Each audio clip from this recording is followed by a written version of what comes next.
ସୂତା ଛିଡ଼ିଗଲେ ବେଲୁନ୍ କୁଆଡ଼େ ଯାଏ ତାର ଇୟତ୍ତା ରହେନି।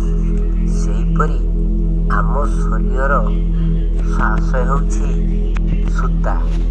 ଏହି ସୂତା ଛିଡ଼ିଗଲେ ଏ ଶରୀର କୁଆଡ଼େ ଯାଏ ତାର ଇୟତ୍ତା ନାହିଁ। ଏ ଶରୀରଟା ପବନର ଗୁଡ଼ି। ଶରୀରକୁ ଠିକ୍ ଭାବରେ ଚଳାଇବା ପାଇଁ ଶ୍ୱାସ ବିଜ୍ଞାନ ଉପରେ ବେଶୀ ଦୃଷ୍ଟି ଦିଆଯାଇଛି। ଋଷିମୁନିମାନେ ଏହି ଶ୍ୱାସ ବିଜ୍ଞାନକୁ ମନ୍ଥନ କରି ବିଶ୍ୱ ବ୍ରହ୍ମାଣ୍ଡର ଜ୍ଞାନ ପାଇଥିଲେ। ଯେଉଁ ଶ୍ୱାସ ଆମକୁ ଜନ୍ମରୁ ମୃତ୍ୟୁ ପର୍ଯ୍ୟନ୍ତ ବହନ କରି ଚାଲିଛି, ସେହି ଶ୍ୱାସର ଭାଷା ବୁଝିପାରିଲେ ମଣିଷ ଜୀବନମୁକ୍ତ ହୋଇଯିବ।